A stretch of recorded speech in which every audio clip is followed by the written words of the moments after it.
Eu sou Mário Persona e essas são as respostas que eu dei aos que me perguntaram sobre a Bíblia. Você escreveu perguntando o que eu acho dos testemunhos, que são muito populares nas denominações, principalmente pentecostais, que chamam pessoas à frente para elas contarem como foi a vida devassa antes de se converter, ou então dar um testemunho de uma cura, um testemunho de uma bênção, ou de que melhorou no emprego, ou comprou carro novo. Isso é muito popular hoje, principalmente nessas igrejas da teologia da prosperidade, de curas e coisas assim. Bem, todo testemunho que levarem as pessoas a olharem para Cristo é válido, como nós vemos nos testemunhos de conversão dos primeiros cristãos. Todavia, hoje em dia está muito em voga um tipo de testemunho que não traz nenhuma glória para Deus, que só serve para expor as obras da carne e para glorificar o homem. Eu estou falando de alguns pregadores e programas de rádio e TV que comercializam testemunhos.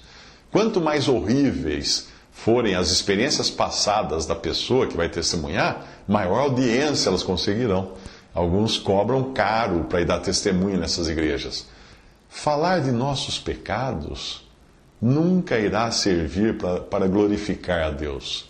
Falar quão mal nós fomos, porque Ele próprio já lançou os nossos pecados no esquecimento. Por que razão nós iríamos querer trazer os nossos pecados de volta, seguidamente, vez após vez?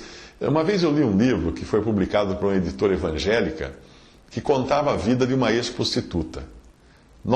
Era uma autobiografia, o livro. 90% do livro descrevia como ela se prostituía, e dando até detalhes. E 10% ela deixou para falar da sua conversão. Aí você deve imaginar que eu não saí muito edificado daquela leitura. Na realidade, os crentes que sabem que não devem ler coisas obscenas ou assistir filmes de violência e terror, eles acabam tendo a sua carne alimentada dentro das próprias denominações, com relatos de imoralidade, violência, experiências diabólicas daquele que dá o testemunho. Isso aí cria adrenalina, a audiência adora essas coisas, porque é carne. Eu escrevo tudo isso, porque eu escrevi tudo isso para você, não é? Porque eu sei como é fácil nós nos deixarmos levar pelo interesse que as pessoas têm na devassidão.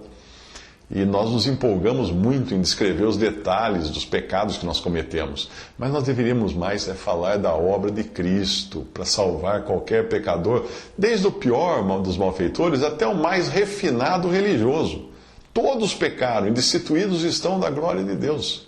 Eu me lembro que logo após a minha conversão, eu fui falar com um primo meu, contando da minha experiência e envolvido em filosofias orientais, em espiritismo, em tanta coisa, em alimentação e tantas coisas que eu estava envolvido. E eu fui contar para esse primo, lá em São Paulo, no apartamento dele, esperando que aquele meu testemunho fosse servir para motivá-lo a aceitar a Cristo como seu Senhor e Salvador, mas não adiantou nada.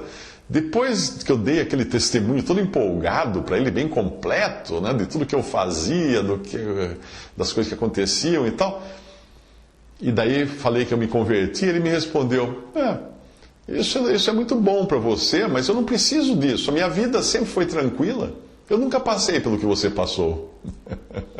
Percebe o perigo do testemunho? Aquela porta foi fechada e eu não pude fazer nada para levá-lo a entender que Cristo salva pecadores, porque eu tinha acabado de dar um testemunho, como se eu dissesse: pecador fui eu, porque eu tive aquela vida, você não teve realmente, então não pode. A impressão que o meu testemunho tinha deixado era de que pecadores são aqueles que praticam coisas muito ruins, ou que não têm uma religião, ou que estão envolvidos com religiões pagãs. Não sendo assim, a pessoa até que está bem, não precisa fazer nada, então, não precisa crer em Cristo. Você já ouviu gente ouvir o Evangelho e falar assim: isso aí, quem precisava ouvir era o fulano.